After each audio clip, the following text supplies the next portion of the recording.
where best friends and next-door neighbors, Willow and Lillian, spill the tea on murder, mysteries, and other things that go bump in the night. So get your favorite teacup ready, and let's get into it.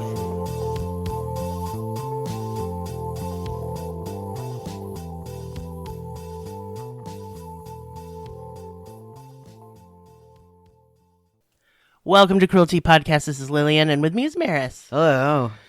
Because it's Merris Monday. Oh, boy. Yeah. Yeah, that's good. Well, today, on Merris Monday, we're going to be a little more serious. That's not good. Why are we doing that? Because the last episode was dumb. Oh, that doesn't mean anything. We're going to talk about the Zizians, a bizarre death cult. Oh. It's kind of like the plot of a super cringe Wattpad story, but then people die. Oh. Yeah. Oh. So in mid-January of 2025, so not too long ago, in Coventry, Vermont, a Border Patrol agent pulled over a blue Toyota Prius because authorities in the U.S. had already put out an APB on the vehicle. The occupants of the car had behaved suspiciously earlier in the week at a hotel because they'd been dressed in black tactical gear and were armed. Yeah, that's a little suspicious. I'm going to have to admit that that is true. Yeah. The interstate they were pulled over on led to the border between the U.S. and Canada, and Border Patrol officer 44-year-old David Malland, who went by his middle name Chris, called for backup, as is protocol. Only moments after the other agents advanced on the car and its two occupants, the occupants opened fire. Uh-oh. The resulting firefight killed Chris Malland and one of the suspects. The other suspect was injured and taken to the hospital. The deceased suspect was 28-year-old transgender woman Ophelia Buchholz from Germany, who had been working in the U.S. as a quantitative trader in New York City. So a quantitative trader is, I don't know. I was about to ask you, but you don't know. Well, I mean, I looked it up, but that doesn't mean it made sense. Is it stonks? Is that what it is? It's stonks and they go up. Oh, a line go up. Okay. Line go up. I don't know how that's a job. Well, because she helped with like math and algorithms to predict the most optimal stock trades. That sounds like smart people stuff. I don't know what because she was real fucking smart. Oh, dang. And she was very good at her job and had like a huge salary. Wow. However, Ophelia hadn't worked there since October of 2023, and this had caused her work visa to expire. So she was in the country illegally, and that might explain the hostile, behavior when border agents were approaching yeah. They don't tolerate that shit in America, I guess. Well, they don't know. Teresa Youngblood was the other suspect, and she was 22 years old. She was from Washington State and had been going to an elite school there for computer science. She was also engaged. Her fiancé was a man named Max Snyder, who she had met at school, and he too studied computer science. At the time of the shooting in January 2025, Max was in jail, charged with murder in California. Who he murdered? We're going to find out. Oh, I don't want to find out. So, Ophelia, Teresa, and Max had been reported to be acting strangely by their respective families for months, leading to the death of Chris Malland. There was, secret phones they had and strange trips they took. Ophelia hadn't worked at her high-paying job and had all but vanished until the shooting. Teresa had actually been reported missing by her parents in May of 2024. Right. Yeah, they all joined a cult, right? That's the answer. Because my next sentence... You're doing that psychic thing again? I'm not trying to, definitely. That's really... Because I know the story is going to be bad. Oh, yeah. All three of these young people were in a cult, the Zizian death cult, although they only called themselves Zizians, which is not fun to say, and I have to say it 18,000 times. It does sound like it's an alien thing. It sounds like I'm having a problem, like a stroke. Right. But I'm not. Or not. a bee, like zzz. Zzz. So what is a Zizian? It was a group of highly intelligent and educated people who worked at NASA, research institutes, financial institutions, AI developers, and other intellectual types of jobs. They would never accept me in there. I just said me and Merris are safe because we're dumbasses. Yeah, we are dumbasses. There's just no way. Yeah.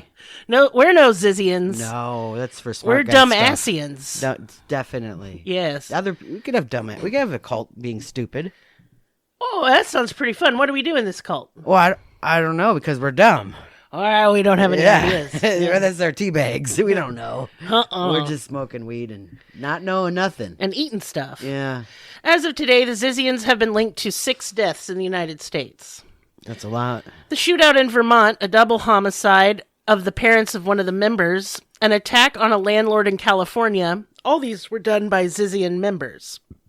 And all of this began with a person named Jack Amadeus Ziz Lasota. And they went by Ziz and were from Alaska. Ziz was a... Look, we just watched a whole documentary series about Alaska. Nothing good comes... It's not a documentary. It was Alaskan bush people. It's a reality But I TV learned that nothing good comes from there. Except salmon. Oh, yeah. Salmon is rad. Salmon's real delicious. Right. Do we have any tea bags in Alaska? I'm sure we have them in every state. Shout out to those bears, probably. Yeah, they're just bears listening to us. Anyway, Ziz was a trans woman, studied computer science. Ziz has been described as a hacker. She hacked her high school's computer system and got all the payroll information. Ziz's father worked in AI research, and Ziz herself had landed an internship at NASA for a little while. That sounds like smart guy stuff again. Yeah, we're all so crazy, so that's a problem. Ziz moved to the Bay Area of California and seemed to struggle there. In high school, for example, she was prone to emotional outbursts and was fairly maladjusted socially, probably neurodivergent, that Who sort isn't, of thing. you know? Yeah. Same Z's. Right. Ziz ran a blog that was basically all nerd pop culture stuff mixed in with computer science and philosophy. So a bunch of pretentious nonsense. Yeah, and I'm not looking at that. No. The word pwned was used an excessive amount. No, I don't like that. And the word pwned should never be used. Was anything leet? You know? There were things that were leet, indeed. Oh, no, young people don't know what that is. Okay, so in the gaming culture, like if you're a nerd and you're playing Warcraft and then someone beats the absolute shit out of you, they pwned you. Wow. Yes. Wow. Yeah, okay. Stupid. So Ziz was part of the rationalist subculture in Silicon Valley, which came about in the early 2000s. Rationalists are a group that consider the ethics and ramifications of modern technology. It is also about altruism and making the world a better place for everyone using technology. And they were also transhumanist. I'm going to describe that for you. Basically, transhumanist is not saying you have to be trans. Stop it. I had some comments I saw where people thought that's what transhumanist meant. You're an idiot if you think that. No offense. It means like you want to meld humanity and machines together. You want to like ascend with the AI. Oh, I absolutely am the opposite of that. I'm all for it. Fuck me up. Make me a fucking android. I don't want to be a robot. The flesh is weak and painful. No. I just don't want I'll be a robot all day. No. So Ziz took this to new levels. Living on a boat, like one does. I lived on a boat. Oh, God. Do you want to tell him about it? Because I didn't. Yeah. This is a you thing. I will tell him. I wouldn't do that. So in the summer of, I don't know what year, because like math, but like I was 18, 19, and I was homeless. My first marriage had ended to the groomer. Oh, well, yeah. I was 17 and he was 28 when we got together. Gross. And I was alone and I didn't know anything. And I was sad, and I traded my beat-up car that didn't work very well that I had been living in for a boat. It's a sideways, like, trade. It's not an up. But it ended up the person didn't even get my car because a week later it caught on fire on the side of the road. Well, then it was a good trade. Yeah, they just felt so sorry for me they let me have the boat.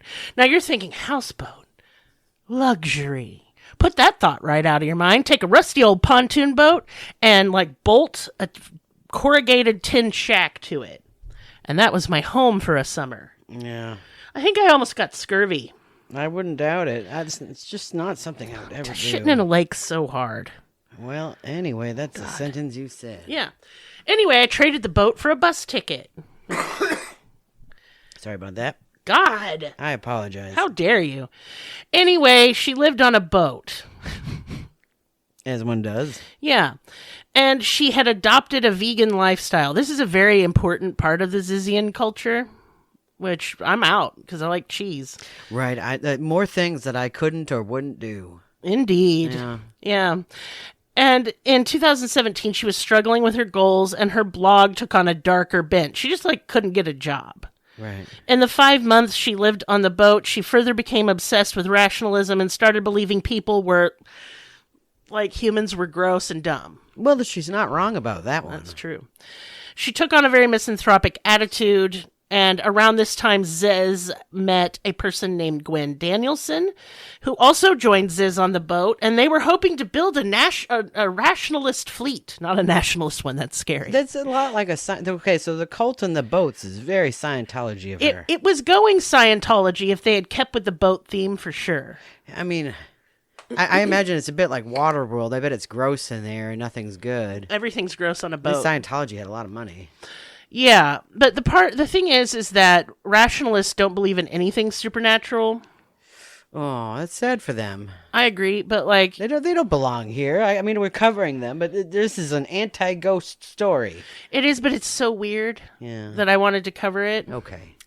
So Gwen believed that people had multiple personalities. Everyone did, and they were in different like parts of your brain, and you could like section off parts. You could even change your gender that way, at least mentally. They're role playing. They are role playing, yes, and this could be achieved by switching. Okay, just going. I'm this now. I'm Robin Hood now. So there.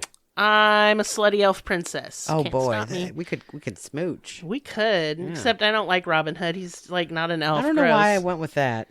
I don't either. Yeah. The Fox Robin Hood? Are you furry? Oh, absolutely not. No, I'm a fella. Okay, so I'm sure a lot of furries were into this. I can just feel it in the force. Oh. Gwen and Ziz became infamous in the rationalist groups in the Bay Area and got like kicked out of all of them. So there's that. Yeah, I bet. Yeah. Also, God, this is painful to read, so just bear with me.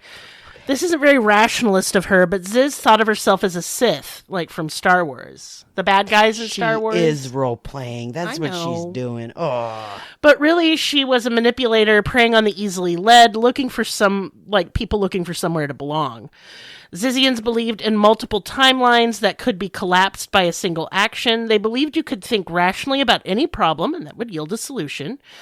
And that sociopathy was the only way to be a true rationalist. And they also believed in enforcing altruism through violence, if necessary, and veganism. Well, altruism and violence are opposite things. They don't go together very well, do they? But my favorite part is how, like, they would think, like, if I kill someone on this timeline, it's fine because they're alive on another timeline.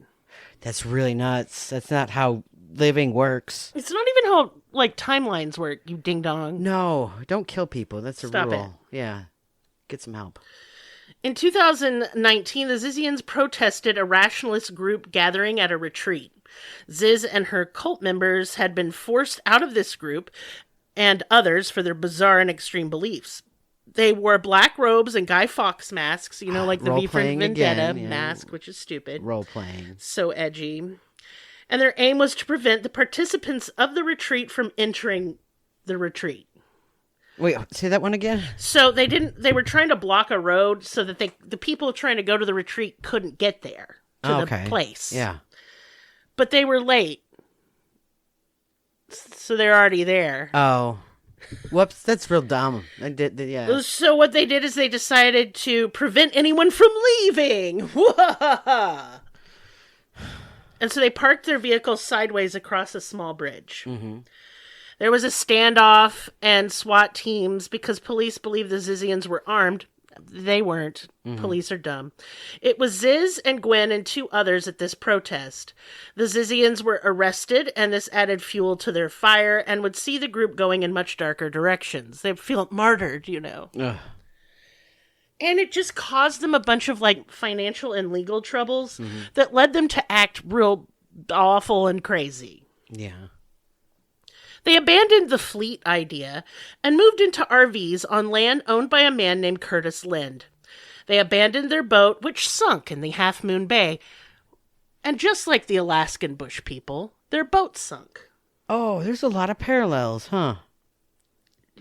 I guess. Yeah, well, actually. I hate this timeline. Can I collapse it at once? No, because, well, at least not the Zizian way where you murder someone. Oh, yuck, no. Don't do that. Curtis was not a Zizian, but he was friendly with some of the members, and he had met them at the docks because he was a boat enthusiast. Uh-huh. He told them that they could move into the RVs on his land, and he would cut them a deal. His land was in Vallejo, California. 80-year-old Curtis wasn't just being a nice guy, he was charging them rent too. Right. But he charged way less rent and had envisioned his land as a place for artists. But none of these cunts were artists. Don't ever invite someone to come live on your land. We've learned this the hard way. Right. Anyway, God, wait, I lived in a compound for a while with a bunch of weirdos. We have a lot of parallels with Alaskan I don't Bush. like that I'm having all these parallels with these cult people. No meth, though. So we don't have any of that. I don't think they did drugs. Which ones? The Zizians. Okay, because Alaskan Bush people definitely did drugs. Oh, yeah, they did. Because the producers of fucking Discovery gave it to them. It's a good story. Anyway, the Zizians were dealing with the legal troubles following their arrests at the retreat, and they refused to hire lawyers who were not vegan. Swiftly, the friendship with Curtis became strained as their legal troubles intensified, and then the pandemic hit, and California banned evictions. The Zizians, armed with that knowledge, just stopped paying rent, and there wasn't anything poor Curtis could do about it. Oh, what a mess. They ended up, by the end of all this, owing him $60,000. It's a lot of doll hairs. So they started carrying knives to make sure Curtis saw them. Oh, no. He filed eviction notices so that when the ban on evictions lifted, he could get rid of these people. As a result of the Zizians walking around with knives, Curtis got a gun. He was scared and frail and old. Yeah. But he is a badass. We'll talk about that in a minute. On August 19th, 2022, Ziz died in a boating accident. Oh. She fell off a sailboat at night. The Coast Guard searched for her, but the body was never found. And soon after, Gwen Daniels would disappear, all likely to avoid prosecution and the lawsuit for unpaid rent. Right. And Gwen tried to fake her own death unsuccessfully, because she kept showing up places. If you're going to be dead, you have to, not show up anywhere. Right. The remaining 20 Zizians were still refusing to leave Curtis's land, and things kind of just reached a boiling point.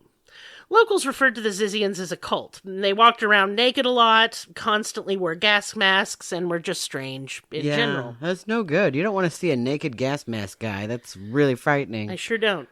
In November of 2022, the Zizians asked Curtis to fix a water leak on the property, and I don't know why he agreed, but he did. Curtis says that once he got here, the Zizians attacked him. The Zizians said he came there threatening him with a gun, so we have kind of a he said, all of these people He probably did bring a gun. He did, but he didn't threaten him with it. He had actually come to fix the water leak. Right. Okay. Curtis was stabbed with a katana, and it ended up that he lost a whole eye over this shit. Oh my gosh. Yeah, they stabbed him in the guts. Right? Hold on, we'll get to that. Oh. Curtis fired his gun, killing one Zizian, injuring another. Curtis, with a sword sticking out of him, got to a neighbor's property and was airlifted to the hospital. And he's in his 80s. Oh. It took him a month in the hospital to recover. And he did lose his right eye. Well, I mean, he's lived. He did live, for now. Oh. Yep, Zizians were charged with murder. Now, you're going to say why. They didn't kill... Curtis killed the Zizian. Well, because they forced him to pull out his gun to defend himself, they were held responsible by the California courts. Right, okay. So that's all. A search of the RVs revealed surgery equipment for some fucking terrifying reason, but I can guess why, and it's really sad. And lots of computers. And I'm going to take this point as an aside to talk about the transness of it all.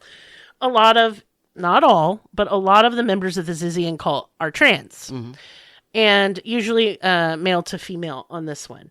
Now, this does not mean trans people are evil or prone to cults.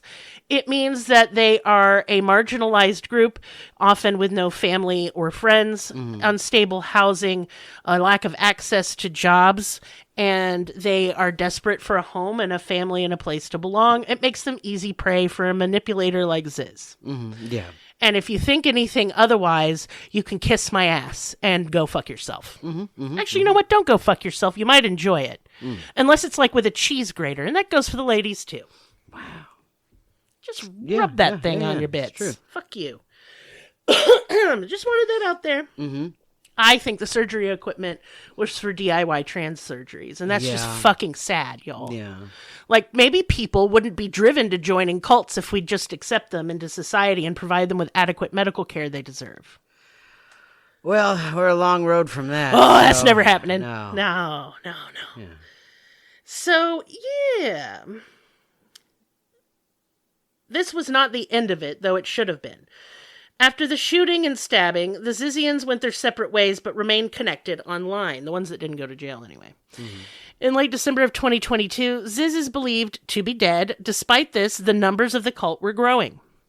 On New Year's Eve, right before midnight in Chester Heights, an affluent suburb of Philadelphia, Richard and Rita Zagko... There's a lot of Z's in this. Zagko, let two people into their house. Minutes later, there was screaming. Then the visitors left. Days later, a welfare check revealed the couple had been murdered. They'd both been shot in the head in the bedroom of their home. Mm. They were landlords for several local properties, and after interviewing all their tenants, police kind of had nothing, not even a motive. Okay.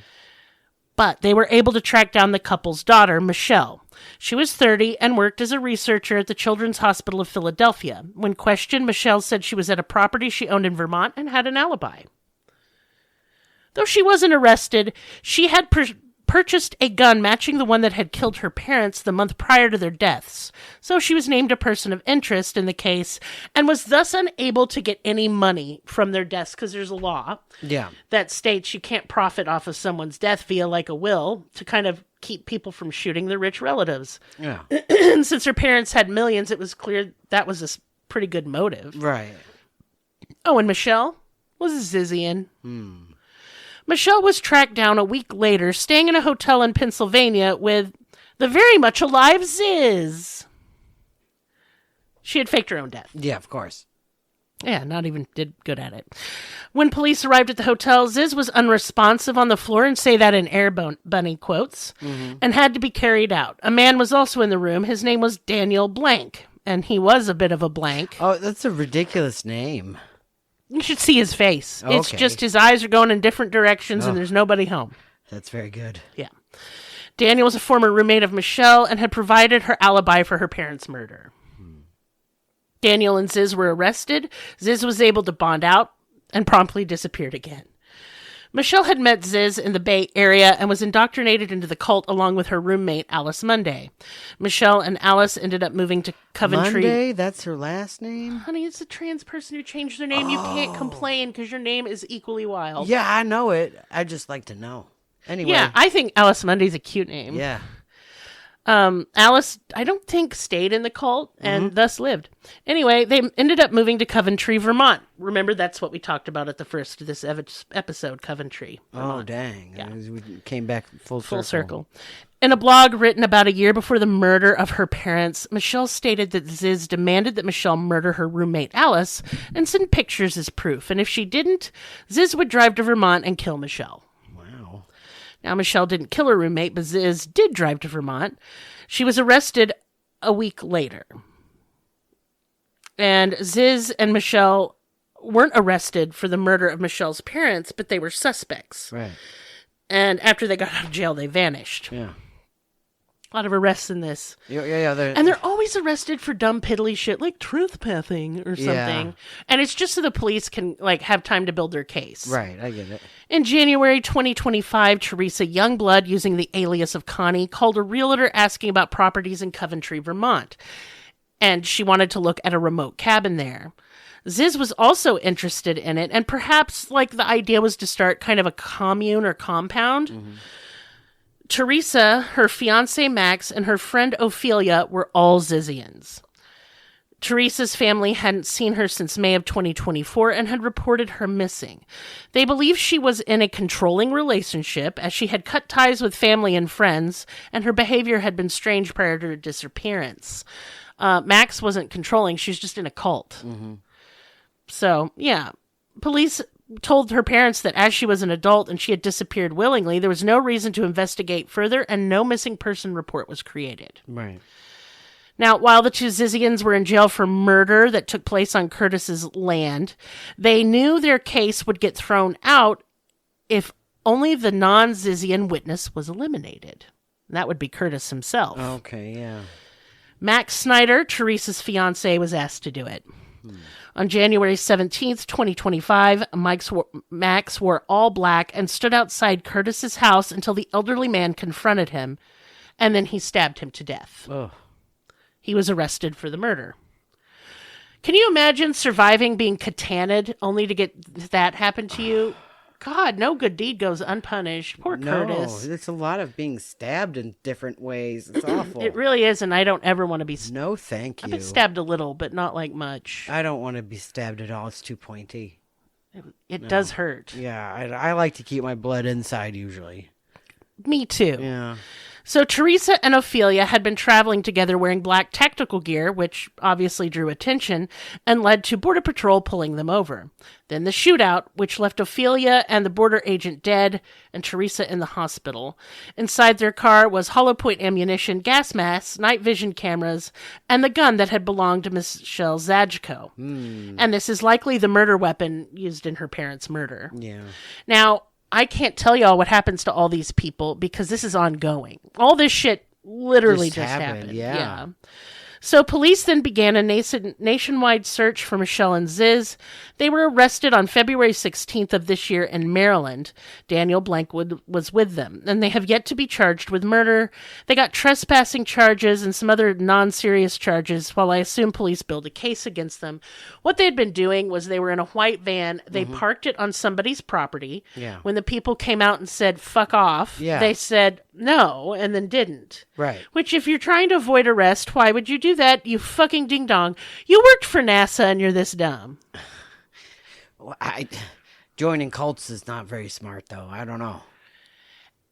At Ziz's, preliminary hearing to set bail, she repeatedly interrupted the judge at a bail hearing and pleaded for vegan food. She said she might be in a mild state of delusion due to the lack of vegan options in the Allegheny County Detention Center, and added that she would not be a flight risk as she is homeless and has no money to travel. And to that I say, sure, Jan.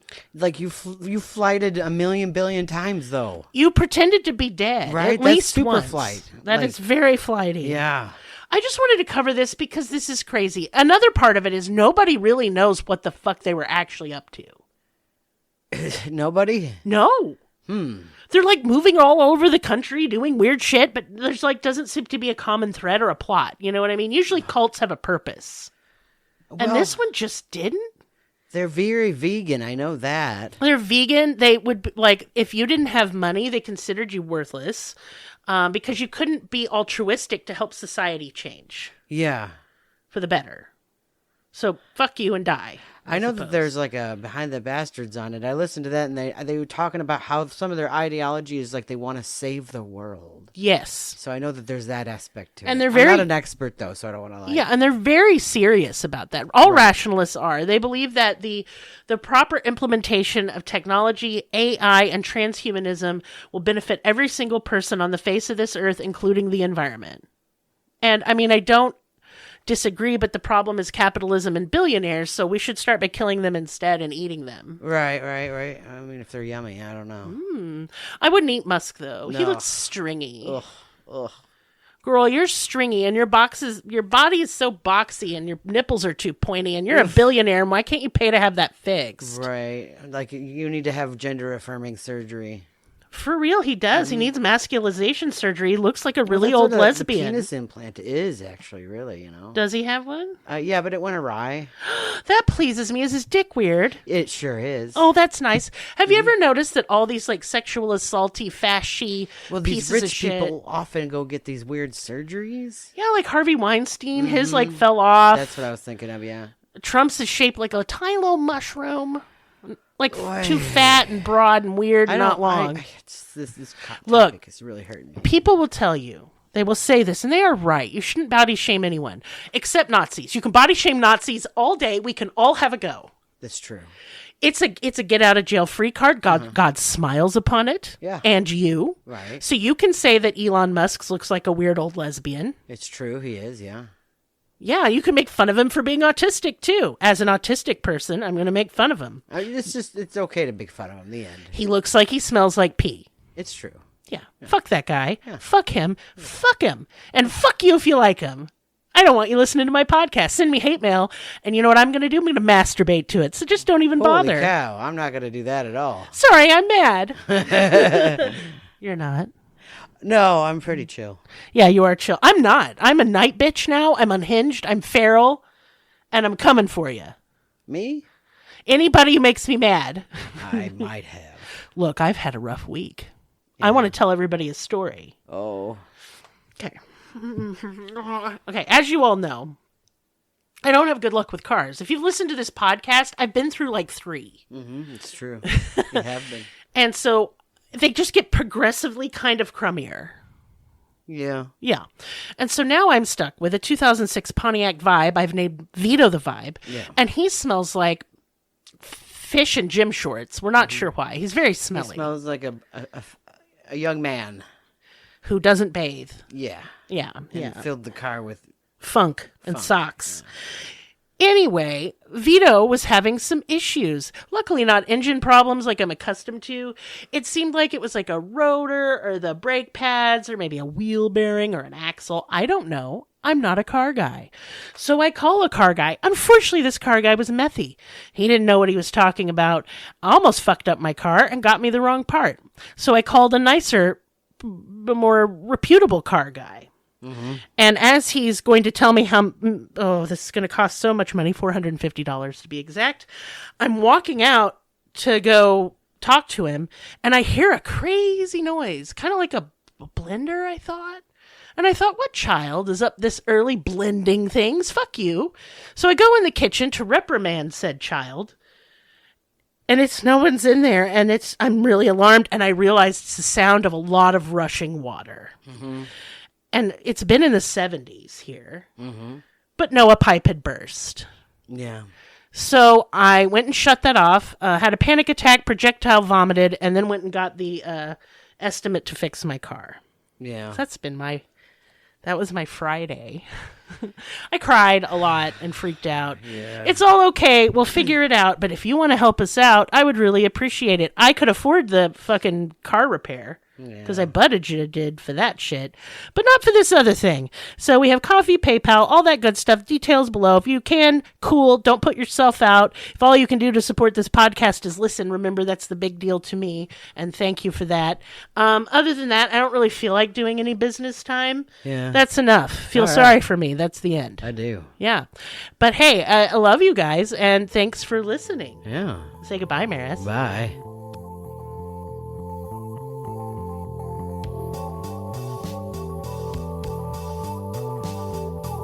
Us on your social media platform of choice. Linktree/Cruelty has all of the links. Check out our Patreon for exclusive episodes, merch, ad-free episodes, live ghost hunts, and much more. Please be sure to subscribe. New episodes are uploaded weekly. Thank you so much. See you next time. Music and production by Willie B.